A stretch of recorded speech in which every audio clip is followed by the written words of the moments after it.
और वो कानून बनाने के लिए लड़ाई आज की नहीं है, 5000 साल पहले गौतम बुद्ध जी ने शुरू की थी। आज के 5000 साल पहले वो लड़ाई गौतम बुद्ध जी ने शुरू की और गौतम बुद्ध जी ने कहा समता, स्वतंत्रता, बंधुत्व और न्याय पर आधारित सबको समता, स्वतंत्रता, बंधुत्व और न्याय सबको मिले। इसी बात को लेकर के गौतम बुद्ध जी ने आंदोलन छेड़ा। उस लड़ाई को आगे बढ़ाते हुए महात्मा ज्योतिबा फूले जब इस देश में वर्ण व्यवस्था बनी, ब्राह्मण, क्षत्रिय, वैश्य, शूद्र, तो यह मनुस्मृति का कानून था। उस कानून में, उस संविधान में व्यवस्था थी कि शूद्रों शिक्षा न देता, शूद्र को शिक्षा न दिया जाए, यादव से लेकर चमार तक शिक्षा न दिया जाए। महिलाओं को, चाहे सामान्य वर्ग की महिला हो, चाहे ब्राह्मण वर्ग की महिला हो, चाहे वैश्य वर्ग की हो, चाहे शूद्र की हो, किसी को पढ़ने लिखने का अधिकार नहीं था। इस लड़ाई को सावित्रीबाई फूले ने संघर्ष छेड़ा। आज हमारे देश की सर्वोच्च कुर्सी पर महामहिम राष्ट्रपति महोदया द्रौपदी मुर्मू जी बैठी हैं, तो ये महात्मा ज्योतिबा फूले, सावित्रीबाई फूले के संघर्षों की थी। उसी लड़ाई को आगे बढ़ाते हुए महाराज जब इस देश में छुआछूत चरम पे था, ऊंच नीच नफरत थी, तो छत्रपति साहू जी महाराज ने अपने राज्य में एक दलित के बेटा से चाय की दुकान खोलवाया, खुद पैसा दिया। चाय की दुकान खोलवा करके कोई चाय पीने नहीं जाता था, इतना छुआछूत था। तो राजा खुद छत्रपति साहू जी महाराज खुद उस दुकान पे जाकर के चाय पीते थे, और जब देखा कि इससे भी छुआछूत खत्म नहीं, तो देश में सबसे पहले 50% आरक्षण अगर किसी राजा ने दिया तो छत्रपति साहू जी महाराज ने अपने राज्य कोल्हापुर में दिया। उसी बात को आगे बढ़ाते हुए हमारे तमाम महापुरुषों ने संघर्ष किया। उसी बीच बाबा साहब डॉक्टर अम्बेडकर जी पैदा होते हैं। बाबा साहब डॉक्टर अम्बेडकर जी ने मौका मिला देश के संविधान लिखने का, कमेटी बनी, समिति बनी, तमाम लोग तितर-बितर हो गए, लेकिन मौका मिला बाबा साहब डॉक्टर अम्बेडकर जी को सारे लड़ाई को समायोजित करते हुए वही गौतम बुद्ध जी, महात्मा ज्योतिबा फूले, सावित्रीबाई फूले, छत्रपति साहू जी महाराज के विचारों को समायोजित करते हुए उन्होंने भी समता, स्वतंत्रता, बंधुत्व पर आधारित भारतीय संविधान दिया। बाबा साहब डॉक्टर अम्बेडकर ने वो भारतीय संविधान दिया जिसमें न छुआछूत, न ऊंच नीच, न नफरत। बाबा साहब ने लिखा सबको बराबर का अधिकार होगा, पढ़ने लिखने का अधिकार, रोजगार का अधिकार, नौकरी का अधिकार, एक समान दिया। उदाहरण मैं आपको बता रहा हूं, आप बताओ आज के तारीख पर किसी चाय की दुकान पर छुआछूत है का? बोलो है? चाय की दुकान पर जाओ तो चाय वाला पूछता है कि भैया चालू चाय लोगे कि स्पेशल? वो जाति नहीं पूछता है। आप किसी होटल में चले जाओ रात ठहरने के लिए, तो होटल वाला जाति नहीं पूछता है, एसी या नॉन एसी कमरा पूछता है कि आप ठंडा वाला घर लोगे कि गर्म वाला। होटल वाला पूछता है। इसी बात को बाबा साहब डॉक्टर अम्बेडकर जी ने हमको, आपको वो पावर दिया, वो अधिकार दिया कि आज देश के सारे नेता आपके दरवाजे माथा टेकते हैं। बोलो टेकते हैं कि नहीं टेकते? आपने अपने जो पावर है वोट का, इस वोट के पावर के दम पर आपने जो मांगा नेता वो दिया। आपने जो मांगा नेता वो दिया। अभी तक हमारे साथी नेताओं से कहते थे कि दारू दे दो। बोलो देते हैं कि नहीं नेता? दारू बोल रहे हैं। वोट के बदले आपने दारू मांगा, वोट के बदले आपने मुर्गा मांगा। नेता ने दारू भी दिया और मुर्गा भी दिया, और दारू पिला के, मुर्गा खिला के 5 साल मुर्गा बना के घुमाते हैं, फिर भी समझ में नहीं आता। अभी हमारे साथी ने पत्र दिया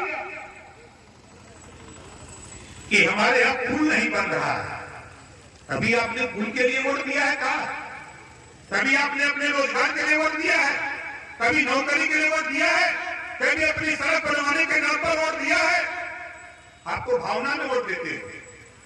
यही तेरी दुर्गति का कारण है। ये वोट में वो पावर है। इसी वोट से देखो उत्तर प्रदेश और देश की जनता ने माना कि हमको भगवान राम का मंदिर चाहिए। इसी वोट के दम पर भगवान राम का मंदिर अयोध्या बन गया, इसी वोट के दम पर। लेकिन आपको वोट की ताकत समझ में नहीं आ रही। इसी बात को लेकर हम 21 साल से समझा रहे हैं, गांव गांव जाकर समझा रहे हैं। जहां भी जाता हूं, चाहे वो बंबई का इलाका हो, चाहे गुजरात हो, चाहे आपका कलकत्ता हो, चाहे दिल्ली हो, चाहे तमिलनाडु, केरल, आंध्रा हो, पूरे देश में घूम घूम करके समझा रहा हूं कि जो बात बाबा साहब डॉक्टर अम्बेडकर जी ने पहले पढ़ने पे लिखा, शिक्षित हो, संगठित हो, संघर्ष करो। ऐसा नहीं है। पढ़ाई कहां से हुई? बोलो। अब पैसे के अभाव में आप अपने बच्चे को अच्छी शिक्षा नहीं दिला पाते हो ना? ये बात सही है कि गलत है? पैसे के अभाव में अपने बेटा बेटी को अच्छी शिक्षा नहीं दिला पाते हो। एक आंदोलन मैं 21 साल से कह रहा हूं, घबराओ नहीं, एकता बनाओ, एकता बनाओ। जब इस देश में एक देश एक राशन कार्ड कानून बना है, आपके महाराजगंज नौतनवा का राशन कार्ड उसका है, राशन कार्ड लेके जाएगा, बंबई में भी राशन ले सकता है। बंबई वाला अगर यहाँ के राशन ले सकता है तो फिर वन नेशन वन एजुकेशन, एक देश एक समान शिक्षा, दोहरी शिक्षा समाप्त होनी चाहिए। गरीबों को फ्री शिक्षा का कानून देश में लागू होना चाहिए, इस बात का ऐलान। आप बताओ, दो तरह की शिक्षा है कि नहीं? अमीर का बेटा कॉन्वेंट में, प्राइवेट में कर से कंप्यूटर, और गरीब का बेटा सरकारी स्कूल में कर से कबूतर। दो तरह की शिक्षा है।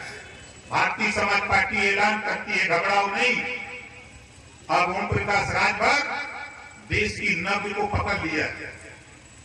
इसी 18 जुलाई 2023 को देश के प्रधानमंत्री जी के सामने कहा, जब एक देश एक राशन कार्ड बन सकता है, एक देश एक चुनाव की कानून बनाने की तैयारी हो सकती है, तो एक देश एक समान शिक्षा बनाने का भी कानून देश में लागू होना चाहिए।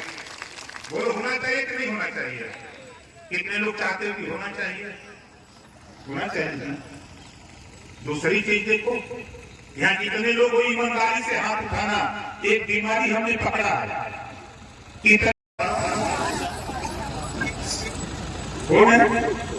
देखो, इसी बात को लेके ओम प्रकाश राजभर 18 जुलाई 2023 को प्रधानमंत्री जी के सामने जब मुझसे उन्होंने पूछा कि ओम प्रकाश जी, आप बहुत घूमते हो, कभी बिहार, कभी बंगाल, कभी दिल्ली, कभी महाराष्ट्र, कभी गुजरात, कभी कहां चले जाते हो, यूपी तो आपका घर है, आखिर में लोग क्यों आते हैं? हमने उनसे कहा कि मान्यवर, देश में आपकी सरकार ने एक टेंडर दिया स्मार्ट मीटर लगाने के लिए, जो गंगा में टंबवा लगल बा, समझे थे ना? बिजलिया का जो डबवा जो में तरवा जुटाइल बा, ओकर टेंडर हुआ, एक ठेकेदार ने प्राप्त किया। अब उसके मेट लोग गांव गांव आ गए, उसको तो हो गया कि इतना स्मार्ट मीटर लगाओगे तो इतना रुपया मिलेगा। अब वो गांव पहुंचा, हमने ये बात प्रधानमंत्री जी के सामने कही कि मान्यवर, ठेकेदार का मेट गया गांव में, और गांव वालों से कहा कि भाई ये मीटर लगा लो, तो गांव वालों ने कहा कि फ्री में है। तो गांव वालों से उठ मेट कहा कि हाँ फ्री में है। तो गरीब जब फ्री में पा जाए तो टूट पड़ते है कि नहीं है? फ्री में पावे तो टूट पड़े। हमने कहा फ्री का सुन करके हर गरीब अपने मड़ई में, अपने पेड़े में, अपने दुआरे सब जगह ठुकवा लिया। कोई गरीब जो थोड़ा चालाक था तो पूछा कि ठेकेदार साहब, बिजलियों की बिलिया फ्री रही? तो वो समय स्मार्ट मीटर लगाने के बहाने वो झूठ बोल के चला गया कि बिजलियों फ्री रही। अब गरीब सोचा कि फ्री का माल बा, बिजली फ्री आई। अब वो करे बाद उसका तो काम हो गया, वो लगा के चला गया। से कहा कि मान्यवर, आज आपके पूरे देश की हालत ये है, और खासकर से उत्तर प्रदेश की हालत है कि हर गरीब के यहाँ 20,000, 15,000, 25,000, 50,000, 1-1 लाख रुपया तक बिल गरीबों के घर पहुंच गया है। इस बिल को आपको माफ करना पड़ेगा, तब जाकर के बात बनेगी। इस बात को आप नोट करिए। आप बताओ, देश है, देश तो एक है। आप झांक के देखो दिल्ली, झांक के देखो चले जाओ पंजाब। देश में 2 प्रदेश है, संविधान एक है। 2 प्रदेश में घरेलू बिजली का बिल माफ है। तो ओम प्रकाश राजभर तो यही चाहता है कि जब पंजाब और दिल्ली में घरेलू बिजली का बिल माफ है, तो उत्तर प्रदेश में भी घरेलू बिजली का बिल माफ होना चाहिए। बताओ कितना लोग माफ कराना चाहते हो? चाहते तो सब लोग हो, लेकिन लड़ाई कौन लड़ेगा? देखो आगे, आप ये मत सोचो काम पे लगे हैं। जो बात 543 मेंबर ऑफ पार्लियामेंट, 543 सांसदों की हैसियत नहीं है कि जो तेरी बीमारी प्रधानमंत्री के सामने कह दे, वो हैसियत तेरे नेता ओम प्रकाश राजभर के पास है। सीना ठोक के बोला और कहा कि मान्यवर, दुनिया के तमाम देशों में गरीबों का इलाज फ्री हो रहा है। आप बड़े उदारवादी हो, गरीबों की बात बहुत करते हो। तमाम योजना गरीबों के इलाज के लिए तो बनाओ, लेकिन सारी योजना बंद करो, एक योजना लागू करो। कोई गरीब किसी जाति धर्म का हो, बीमार होकर ऑपरेशन कराना, चाहे वो प्राइवेट में इलाज करावे चाहे सरकारी में, जितना रुपया लगे उतना रुपया सरकार दे। इस तरह का कानून देश में बना करके आप पेश करो। बोलो, सही कहा कि गलत कहा? सही कहा ना? ले आऊंगा, आपके सामने दिखाऊंगा। जो बात कमरे में किया हूं प्रधानमंत्री के सामने, आपके सामने प्रधानमंत्री जी को बैठा करके उनके सामने इसी बात को डंके की चोट को प्रकाश राजभर कहेगा। देखिएगा, हम उस मिजाज के हैं। हमारी कोशिश हो रही है, तमाम नौजवान बेकार घूम रहे हैं। बोलो, घर में नौजवान बेकार है कि नहीं? पढ़ लिख करके नहीं पढ़ा लिखा है तब भी रोजी रोटी के लिए परेशान है ना। हम तो चाहते हैं कि देखो ये कानून पास हो जाता देश में।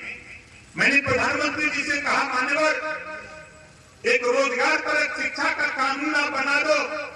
कक्षा 5 से या कक्षा 4 से मोबाइल बनाना, मोटरसाइकिल बनाना, फ्रिज बनाना, एसी बनाना, कूलर बनाना, पंखा बनाना, इस तरह के 100 विषय बना दो। एक विषय हर बच्चे को पढ़ना अनिवार्य कर दो। उन्होंने पूछा कि इससे क्या होगा? मैंने कहा, जिस दिन बच्चा विद्यालय 4 साल 5 साल बाद छोड़ेगा, उसके हाथ में हुनर होगा।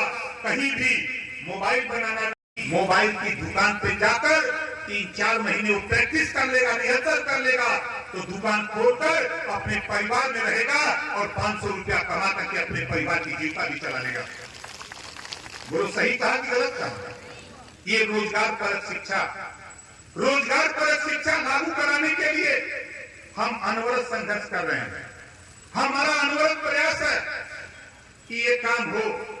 हमने एक सवाल और प्रधानमंत्री जी से बड़ा तगड़ा पूछा था। उसमें गृह मंत्री जी अमित शाह जी से थोड़ा हाथ ताक हो गया भाई।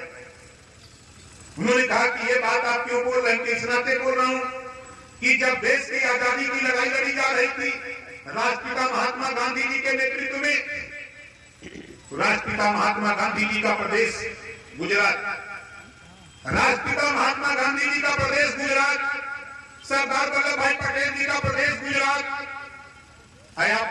आजादी की दीवाने, आजादी की लड़ाई लड़ने वाले लोग कहा करते थे कि जब देश आजाद होगा तो सबसे पहले जो गरीबों के उत्पीड़न का, गरीबों के परेशानी का सबसे बड़ा कारण शराब है। आजादी के बाद जिस दिन सरकार बनेगी देश की, उसी दिन शराब बंद होगी। तो मान्यवर, गुजरात में तो शराब बंद हो गई, फिर उत्तर प्रदेश में शराब क्यों नहीं बंद हुई? इसका जवाब देना पड़ेगा देश और प्रदेश की सरकार को। हम आपसे पूछना चाहते हैं, बताओ, दारू बंद होएगी चाहिए कि नहीं? कितना लोग चाहते हैं कि बंद हो जाए? दोनों हाथ उठाओ। देखा जी, पिए तो नहीं उठाओ।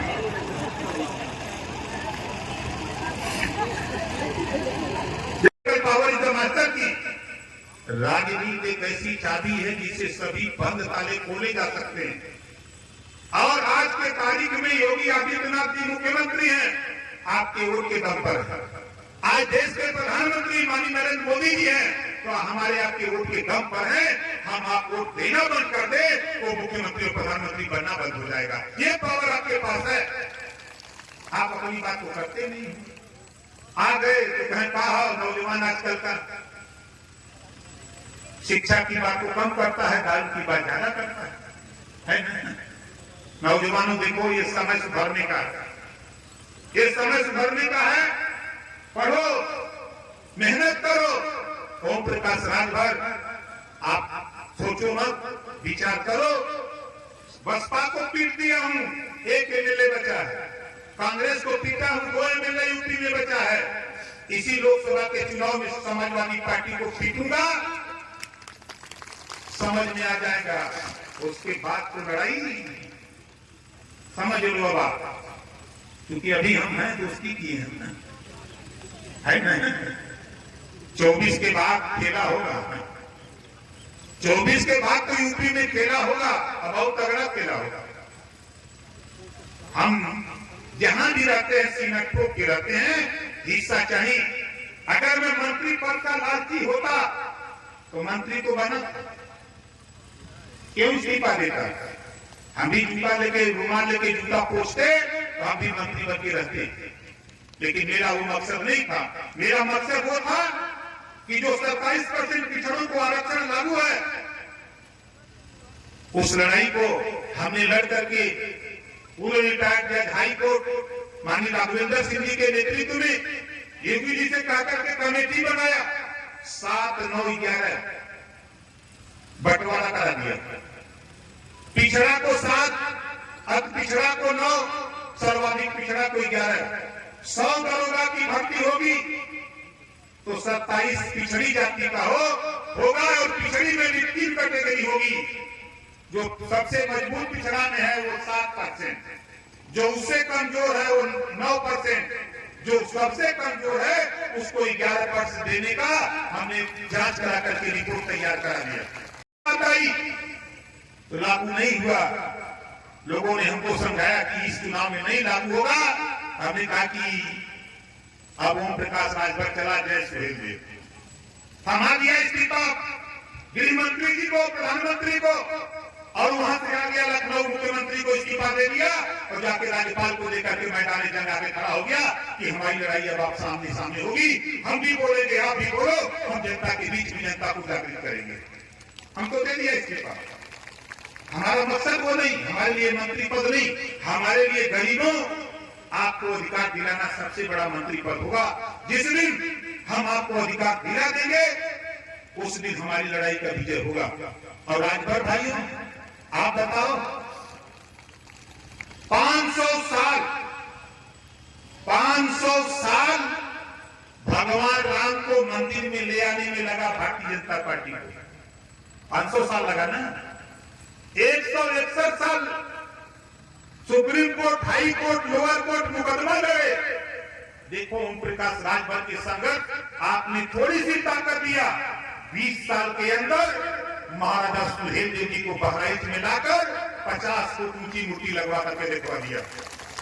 ले चलूंगा आपको, अभी उद्घाटन हो जाने दो, ले चलूंगा आपको दिखाने कि जहां हमारे महाराजा सुहेल देव जी 50 फुट ऊंची मूर्ति और 10,000 करोड़ रुपए की लागत से पार्क बनवाया, उसका सौंदर्यीकरण, कुटला नदी जो है उसके नहाने का जो सीढ़ी, सारी व्यवस्था तैयार करा दिया हूं। सिर्फ उद्घाटन होना बाकी है।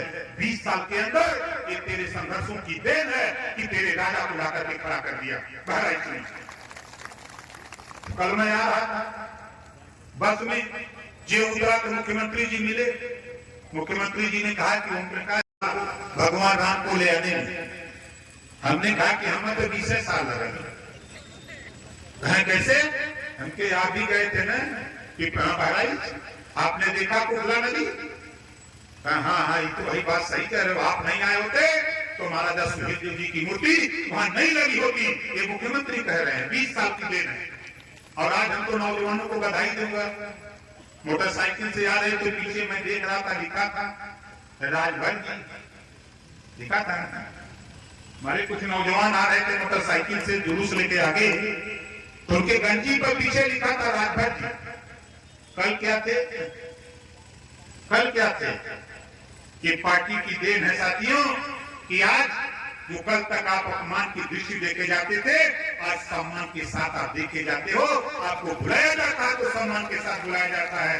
आप देखो टेलीविजन पे कभी नहीं आते थे, लेकिन आज चाहे राष्ट्रीय चैनल हो, चाहे प्रदेश का चैनल हो, चाहे अंतरराष्ट्रीय चैनल हो, जो आप गंजी पर पीछे लिखवाए हो राजभर जी, टीवी पर भी बोला जाता है का हो राजभर जी। बोलो सही है गलत है? आप उठा के देखो, गूगल बाबा को मजबूर कर दिया अपने इतिहास के लिए, गूगल बाबा को भी मजबूर कर दिया, देश के प्रधानमंत्री को मजबूर कर दिया, देश के राष्ट्रपति को, गृहमंत्री को, मुख्यमंत्री को, सारे दल के नेताओं को मजबूर कर दिया कि अब आपको भी महाराजा सुहेलदेव जी की जय बोलना पड़ेगा, वरना हालत बिगाड़ देंगे Maharaja Suheldev. British Broadcasting Corporation of London, जो दुनिया की समाचार एजेंसी है, BBC लंदन, वहां से प्रसारित होता है कि भारत देश में एक ऐसा महाप्रतापी राष्ट्रवीर राजा राजभर महाराजा सुहेलदेव जी पैदा हुआ, जो देश में राष्ट्र की रक्षा के लिए, राष्ट्र की सुरक्षा के लिए विदेशी आक्रमणकारियों को निस्त नाबूद कर दिया। 157 साल तक कोई आंख नहीं दिखा सका भारत पर। ऐसे ही महाराजा सुहेलदेव जी को इतिहासकारों ने इतिहास में दफना दिया था, लेकिन इतिहासकारों को पता नहीं कि ओम प्रकाश राजभर हनुमान जी के बिरादर है। अब आपको होगा कि आज कैसे बोलते हैं। गांव में जब छोटे छोटे बच्चे खेलते मारपीट करते हैं तो बुजुर्ग लोग कह देते हैं जाए भाई भर बानर है सर, वो लोग कह देते हैं ना कि भर बानर है। अब बताओ, अहिल्या और तारा दो सगी बहने, अहिल्या की शादी गौतम ऋषि से होती है, तारा की शादी बाली से। कौन सा बाप कौन सी माँ है जिसके पास दो बेटी हो, एक बेटी की शादी बानर से और एक बेटी की शादी इंसान से? कोई करेगा? नल नील अंग जामन सुग्रीव बाली हनुमान, ये बानर नहीं थे, ये भर बानर। जब हनुमान जी पताल में ले जाकर के हिरावण ले गया था भगवान राम लक्ष्मण को, किसी की हिम्मत नहीं पड़ी, हनुमान जी जाकर के पताल से निकाल करके राम लक्ष्मण जी को ले आए। उसी तरह ओम प्रकाश राजभर हनुमान जी का वंशज पताल से जाकर के लाया महाराजा सुहेलदेव राजभर जी के ऊपर। आज पूरे देश में जय जयकार हो रही है। क्यों हो रही है? जो समाज अपना इतिहास नहीं जानता, अपने बुजुर्गों की कदर नहीं करता, वो समाज कभी तरक्की नहीं कर सकता। इस नाते साथियों, जिस तरह खेत पाने के लिए इंद्रखाल चाहिए, उसी तरह राजपाट चाहने के लिए इतिहास चाहिए। हम इतिहास आपको ला के दे दिए, आप घबराओ नहीं, आपके साथ बड़ी ताकतें इकट्ठा होने जा रही है। अभी आपको पता नहीं होगा, जब मैं जाता हूँ सहारनपुर बाग पर सामने एटा, टावा, कन्नौज, कासगंज, फिरोजाबाद, मैं जाता हूँ झांसी, बांदा, चित्रकूट, हमीरपुर, जाला, मुंबई, 10-10 हजार, 15-15 हजार, 5-5 हजार, 6-6 हजार लोग इकट्ठा होते हैं और कहते हैं कि नेता हो तो ओम प्रकाश राजभर जैसा। ये लोग बोलते हैं और वो कहते हैं कि नेताजी घबराओ नहीं, हम लोग आपके साथ खड़े हैं, आप संघर्ष करो, हम आपके साथ हैं। कोई इस बात का बिल्कुल पूरे प्रदेश में आपका सटा हुआ बिहार में भी हाहाकार मचा दिया इसी लड़ाई को। और माताओं, बहनों, बुजुर्गों, बुजुर्गों, नौजवान साथियों, मैं आप लोगों से देखो हाथ जोड़ के एक निवेदन अपील करता हूँ कि आपके घर जो बेटी पढ़ रही है, जो आपकी बहन पढ़ रही है, उसको भी राजनीति में ले आओ। जो नहीं पढ़ी लिखी है उसको भी राजनीति में ले आओ। ये मत सोचो कि पढ़ी लिखी नहीं है। राबड़ी देवी बिहार में बिना पढ़ी लिखी अगर वो मुख्यमंत्री बन सकती है, तो हमारी भी बहन बेटी बिना पढ़ी लिखी सांसद और विधायक बन सकती है। इस नाते देखो, मैं आपसे कह रहा हूँ, अभी देश की सरकार किया, लोकसभा और राज्यसभा से कानून पास हुआ कि 100 एमएलए होंगे तो 33, 30 और 3, 35 महिला, 100 सांसद में 33 महिला, ये कानून पास होने जा रहा है। लोकसभा और राज्यसभा से तो पास हो गया है, ये कानून लागू होने जा रहा है। जिस दिन लागू हो जाएगा फिर हम लोग पिछड़ न जाए, इसके लिए हम आप लोगों से निवेदन करता हूं कि जो हमारी बहन बेटियां पढ़ लिख रही हैं, चाहे वो वही बरेली कुंभी कोई नहीं भर चमार मुसर धोबी कटी पासी केवट बिन मला जोड़ा दुनिया सारी शेख सैयद पठान चौहान ठाकुर ब्राह्मण बनिया लाला गोड़ खरवार भूमिहार बिहार, हर जाति में गरीब है। गरीब की बेटी बेटा बेटी पढ़ रही है, उसको राजनीति सिखाओ। आने वाले 5 साल के अंदर वो दृश्य बदलने वाला है, ताकि हमारी बहन बेटियां विधानसभा और लोकसभा में जाकर अपनी लड़ाई खुद लड़ सके, तब जाकर के हमारी आपकी बात बनेगी आगे। इस बात को इस नाते कह रहा हूं कि 75 साल बीत गए, हम तरसते थे कि कोई नेता पैदा हो जाए, तरसते थे कि कोई हमको आकर के हमारे विकास की बात करे। लेकिन आज हमको तो खुशी होती है कि जब मैं दिल्ली एयरपोर्ट पर उतरता हूं, बॉम्बे एयरपोर्ट पर उतरता हूं, कलकत्ता उतरता हूं, जहां जाता हूं उतरता हूं, तो वहां सैकड़ों लोग सेल्फी लेने के लिए, कुछ लोग तो दूर से देखो ये राजभर भी जा रहे हैं, यही टीवी में बड़ा तगड़ा बोलते हैं। लगता है कि नहीं लगता है? हमारे मुसलमान भाई ये लोग पता नहीं मोहम्मद साहब को मानते हैं, जानते तो हैं, मानते नहीं।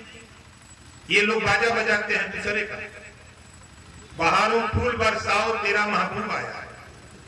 अरे हम तुम लोग से पूछी लगे तो हर महबूब कहिया लिया। 9% आबादी यादव की, 4 बार मुख्यमंत्री, 20% आबादी मुसलमान की बाजा बजाओ तो दूसरे का, कभी कांग्रेस का बाजा तो कभी सपा का तो कभी बसपा का, कि गुनगुन बाजे बजाओ।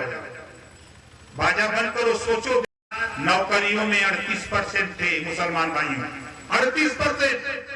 कांग्रेस ने, सपा ने, बसपा ने इतना विकास किया, आज नौकरियों में 1% नहीं रह गए हो। यही तेरी दुर्गति का कारण है, यही तेरी दुर्गति का कारण है। सपा ने सिर्फ दिया तो नफरत के सिवा कुछ नहीं दिया है, और दिया तो आप मरो, कब्रिस्तान की छड़ दिवाली घिरवा दिया, उसी में जाके गड़ो, मरो। और इसके अलावा कुछ दिया है क्या? यही तो दिया। हम बोलते हैं तो बुरा लगता है। इस नाते मैं कहता हूं, देखो खुदा उसी की मदद करता है जो खुद अपनी मदद के लिए तैयार है। आज ओम प्रकाश राजभर जब अपनी मदद के लिए निकला, तो गरीबों की लड़ाई को लेकर निकला। आज पूरे उत्तर प्रदेश नहीं, पूरे देश में हाहाकार मचा हुआ है। हर पार्टी सोचती है कि ओम प्रकाश राजभर से समझौता हो जाता तो हमारी सरकार बन जाती। बोलो सही है कि गलत है? हर व्यक्ति सोच रहा है, लेकिन हम भी सोच रहे हैं कि उनके लोगों के पहले दाव हो तो हमारे पहले दाव आ गए। अगर उनके पास दाव है राजनीति का दाव, तो हमारे पास भी दाव है। हमारे पुलिस विभाग के साथी हैं, किसी की जबान नहीं खुलती। ये 18 घंटा, 16 घंटा, 20 घंटा ड्यूटी करते हैं। अब तनख्वाह देने की बात आती है तो 8 घंटा। जब सदन में तनख्वाह बढ़ाने की बात आती है तो किसी नेता का हाथ नहीं उठता। जो विधायक हैं, जो सांसद हैं, इनके हाथ में लकवा मार देता है। जब नेताओं की तनख्वाह बढ़ानी होती है तो दोनों हाथ उठा देते हैं। इस नाते मैं कहता हूं, घबराओ नहीं साथियों। जिस दिन मेरी सरकार बनी, आप 6 घंटा ड्यूटी करोगे, 6 घंटा की तनख्वाह ओम प्रकाश राजभर कानून बना के देने का काम करेगा। मैं तो सदन के अंदर मुख्यमंत्री जी से कहा कि मान्यवर, आप साइकिल अलाउंस देते हो 200, महीने में 30 दिन होता है, एक भी थाने में साइकिल नहीं है। मोटरसाइकिल अलाउंस 300 करो, तो 100 रुपया बढ़ा दिया। फिर मैंने फिरा तो साइकिल हटा करके मोटरसाइकिल अलाउंस 500 किए। फिर फिरा, क्या ओम प्रकाश जी धीरे धीरे बढ़ाऊंगा? हमके नहीं, धीरे धीरे नहीं, अगली सरकार आते का महीना ये हो जाना चाहिए। नहीं तो ओम प्रकाश राजभर को जब बोलेगा विरोध तो आपको भी बुरा लगेगा। मुख्यमंत्री जी, इससे सावधान रहिएगा। ये बात मैंने सदन में कहा। इनके वर्दी भत्ता की बात हो, चाहे भोजन भत्ता की बात हो, किसी मुद्दे पर इनकी लड़ाई की बात हो, तो सदन के अंदर अगर बोलता है 403 विधायकों में, तो ओम प्रकाश राजभर के अलावा किसी विधायक सदन की हिम्मत नहीं कोई बोल पावे। सब देखते हैं कि हमें टिकट कट जाई, हमें नितवाई न करी, हमें मंत्री न बनाई। लेकिन ओम प्रकाश राजभर 25 करोड़ आबादी उत्तर प्रदेश की है। 25 करोड़ में किसी से नहीं डरता हूं। डरता हूं तो सिर्फ ऊपर वाले से डरता हूं, नीचे किसी से नहीं डरता। आप लोग बताओ, आप लोग डरते हो? बोलो कितने लोग डरते हो? आप लोग डरते हो? नहीं डरते हो? सही सही बताओ, डरते नहीं हो? नहीं, पहले जब हम आए तो बड़ी गुंडाई होती थी यहाँ, होती थी ना? नहीं, मुझे पता है, पहले जब मैं आता था तो लोग कहते थे कि नेताजी कैसे हम लोग निकले, कोई देख लेगा। लेकिन आज सोचो कि 20 साल का ये संघर्ष, ओम प्रकाश राजभर, वो बड़े बड़े गुंडे जेल की सलाखों में मजा काट रहे हैं, आप सड़क से, घर से बाजार आकर के मजा काट रहे हो। बोलो सही है कि गलत है? डरता वही है जिसको डरवाया जाता है, डरवाने वाले को ही डरवा दो। हमको कहते हैं, हमने तो बोला था जब मैं मिनिस्टर था तब भी बोला था, सोनभद्र में बोला था, गया था इटावा, वहां भी बोला था, जहां भी जाता, अभी औरंगाबाद गया था वहां भी बोला था कि देश में अगर कोई गुंडा है तो ओम प्रकाश राजभर से बड़ा गुंडा कोई नहीं है।